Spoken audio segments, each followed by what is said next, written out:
Hi, my name is Zajac, and I'm going to go through my student volunteer work project in design view. So from the programmer's perspective. So we have tables, so let's go into placement. And in here, everywhere where you see an underscore, I have a caption mask that gets rid of the underscore and puts a space so that when it's displayed to the user, it looks more professional. And on hours per week, I have a validation rule. So it states it has to be between 5 and 25, and the validation text, so that if they, if they didn't know the rule was there and they wanted to put in, like, say, 26, it would show them that, it has to have a minimum of 5 hours and a maximum of 25 hours, so they wouldn't get confused on, what's going on here, did I break something or whatever. So let's close this. That was tables.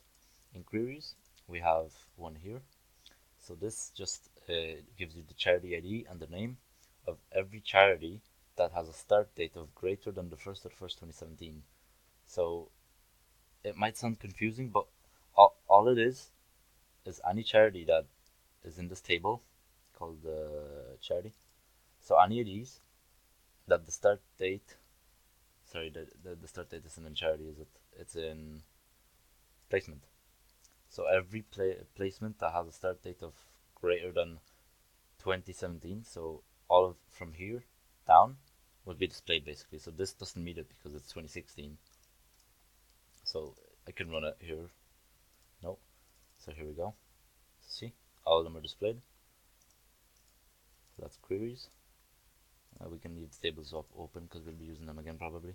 So in forms we have just it's basically the same thing as it is in normal view. It's just that these buttons have to be added in individually and set to, so this previous record, this is add a record to close the form and go to the next record. So let's close that. And then reports.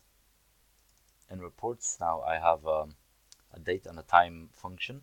So when you open it up, it'll go and show you the date is the 15th as it says here, and the time is static because it's kind of harder to do, so it updates every second, but it's there anyways. And then here also we have this page of basically it shows you which page you're on. Well, most of my placements and all the other reports, they only have one page, but it's just there in case I expand on this project sometime. And then we also have the close button like we do in each one of these here. So let's just close that. And then we have my macros, which the first macro you saw is this one. It's the auto exec one that I explained, that all it does is opens up message box which contains this text here, and then it opens up the form, the menu form, and that's where all the users can access everything from the menu form, because they don't see this when they actually run this themselves. So yeah, that was my project, and thank you for listening.